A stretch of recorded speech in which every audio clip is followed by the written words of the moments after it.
गांव के बाहर एक पुराना सुनसान हवेली खड़ा था। लोग कहते थे कि वहां आत्माएं भटकती हैं, पर आनंद नाम का एक युवक जो जिज्ञासु था, इन कहानियों पर यकीन नहीं करता था। एक दिन उसने तय किया कि वह रात भर हवेली में रहेगा और इन अफवाहों की सच्चाई जानेगा। रात गहरी होते ही आनंद ने लालटेन उठाई और हवेली के भीतर कदम रखा। अंदर घना सन्नाटा था। दीवारों पर पुरानी तस्वीरें टंगी थी जो घूरती सी लग रही थी। अचानक हवा का एक झोंका आया और दरवाजा जोर से बंद हो गया।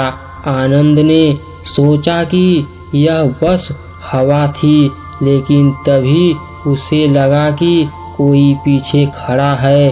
उसने धीरे धीरे गर्दन घुमाई तो देखा एक वृद्ध आदमी सफ़ेद कपड़े में मुस्कुराता हुआ खड़ा था।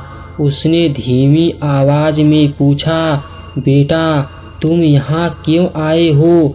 आनंद ने हिम्मत जुटाकर कहा, मैं बस यहाँ रात भर रुकना चाहता हूँ। बूढ़ा आदमी हंसा और बोला, ठीक है, लेकिन एक बात याद रखना, आधी रात के बाद नीचे वाले कमरे में मत जाना। आनंद ने सिर हिलाया, लेकिन जिज्ञासा ने उसे बेचैन कर दिया। जैसे ही घड़ी में 12 बजे वह दबे पांव उस कमरे की ओर बढ़ा।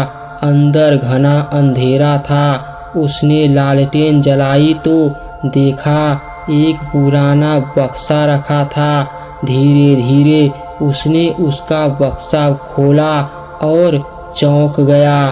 बक्से में ढेर सारे सोने चांदी के आभूषण थे, लेकिन जैसे ही उसने उन्हें छूने की कोशिश की, उसके पीछे वही बूढ़ा आदमी खड़ा था, पर इस बार उसकी आंखों में अजीब चमक थी।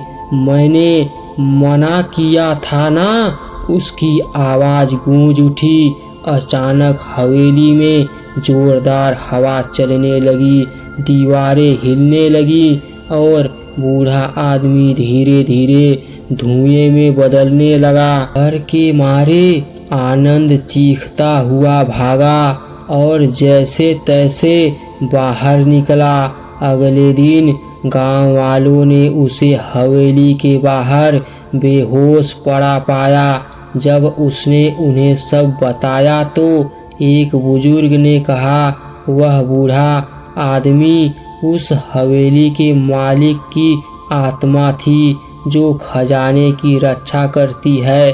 अब तुम समझे कि कोई भी वहाँ क्यों नहीं जाता। आनंद ने कसम खाई कि अब वह कभी किसी भूतिया जगह पर जाने की कोशिश नहीं करेगा। क्या आत्मा, भूत प्रेत सच में होते हैं? कमेंट बॉक्स में ज़रूर बताना।